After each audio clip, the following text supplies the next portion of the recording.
Okay, Winnie Beema, are you now reassured that this list is going to help?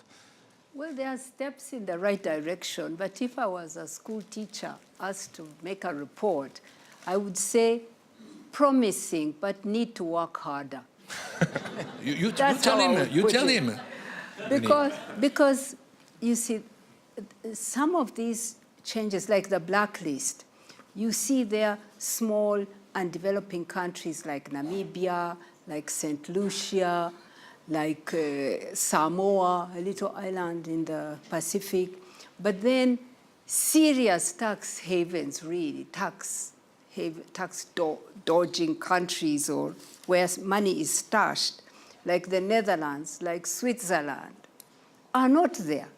And then they create a gray list and move out countries, European countries, back onto a gray list out of the, and this without letting everybody know why, what commitments have they made to come out of black to gray. So the credibility of these lists and ultimately the impact of them is questionable. But also some of the changes that are being introduced on public country-by-country reporting, some of the European countries like Ireland are not quite on board. I don't know. But really there are steps in the right direction, but they are baby steps.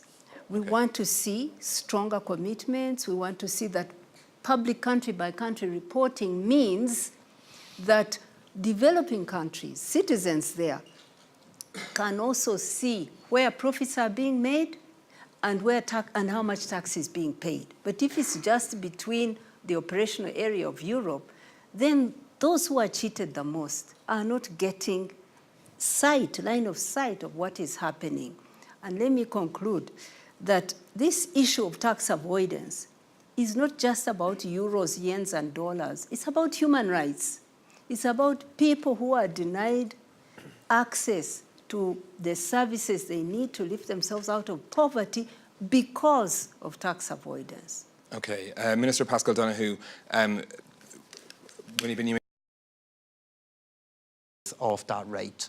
Okay. And that has been the bedrock of much of what we have done. But I do want to emphasise again that while I am contending very strongly the legitimate role of a policy like that to deal with the scale and size of our economy amidst a huge global marketplace, I also want to acknowledge, and I appreciate Pierre acknowledging the progress that we have made, that we do want to deal with matters to ensure we continue to be part of good and then best practice. And some of the changes that were made, and I have made many of them now myself as Minister for Finance, were made at a time when our economy was in grave difficulty.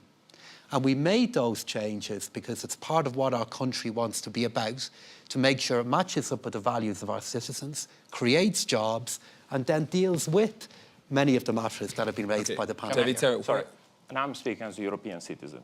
So I'm a European citizen too. Yes, and two nationality. So am I. And it now, so it's very simple.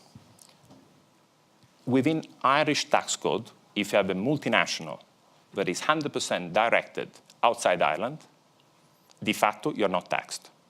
Hence, and this is the law, and I'm happy to challenge you in rule of law. So Google, 22.6 billion revenue in Europe, 2015.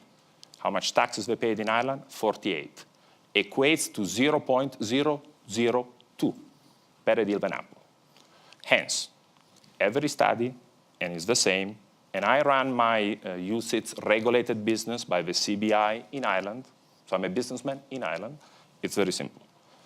Ireland, if you are in Ireland, you charge 12.5%. If you are someone global, you put everything there, they don't see you. Now, this has equated to more than 20 billion euro elusion per year of European taxes. Then, as a European citizen, I look at an Irish citizen. Since you've joined the European Union, Ireland had net contributed to the EU budget 150 million euro. Why are you allowing elusion, so less revenue, losses to European citizens of 20 billion? It's a ratio that is 500 times per year. When I say, and I love Ireland, and I have a business in London, it's a great business community, tax everyone, no matter where they come from, up 12.5%. Because if you tax people at 0.002, this is a joke. And European Okay, well, citizens just had let the Minister respond to that, and Well, we're going to go to and the video.